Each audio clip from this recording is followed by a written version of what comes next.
much can a mother affect the faith life of her children? Well, consider this. Jesus' first public miracle, changing water to wine at the wedding at Cana, was prompted by the insistence of his mother, Mary, who said to the waiters, "Do whatever he tells you." Or think about this. St. Augustine turned away from his sinful life and toward the Catholic Church, thanks in large part to the prayers of his mother, St. Monica.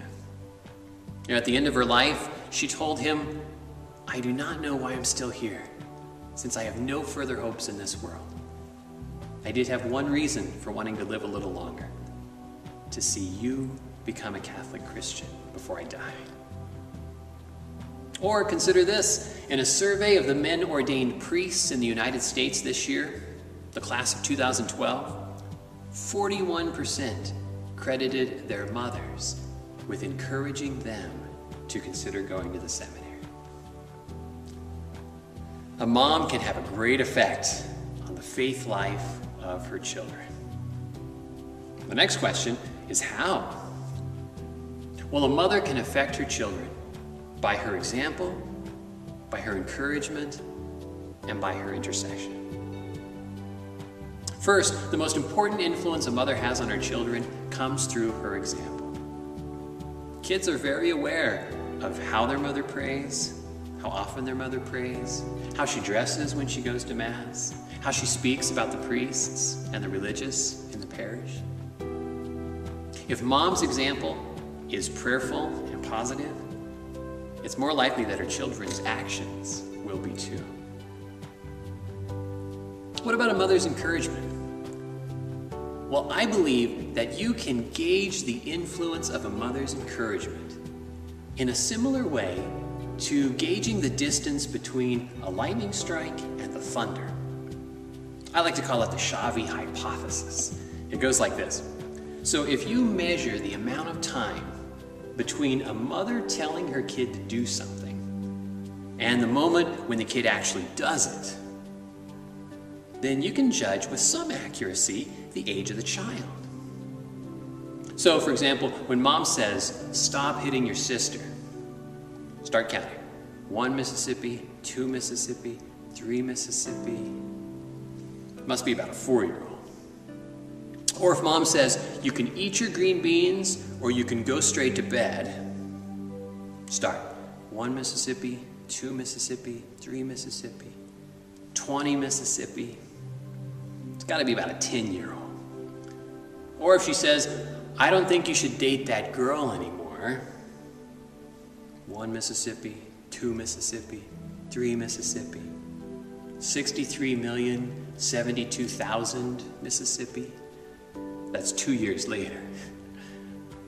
Must be a 17-year-old who's now 19 years old.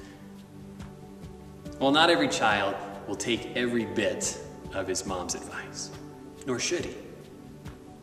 But her advice or encouragement is very different from what he gets from anyone else, because it's oftentimes right, and it's even more often sincere.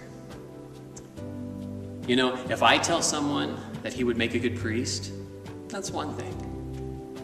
If his mom tells him that, it comes with a level of love and sincerity that I could never match. And finally, a mother may not always do or say the right thing to her children, but through the help of her prayerful intercession, she can be sure that God will. You know, mom has the responsibility not just to care for her children, but to pray for them. A mother has the amazing ability to read the look on her child's face. Exhaustion after a day at school, uncertainty when home for spring break, joy or sadness when in town for Christmas. And even if she can't fix every situation, she can bring every situation to prayer. How many Mass intentions, decades of the Rosary, and holy hours have been offered by mothers for their kids, and not in vain. The wedding at Cana assures us that the intercession of a mother is very powerful. Many priests in the class of 2012 attribute their vocation to the priesthood to two mothers, their biological mother and Mary, their mother. And that shouldn't come as a surprise.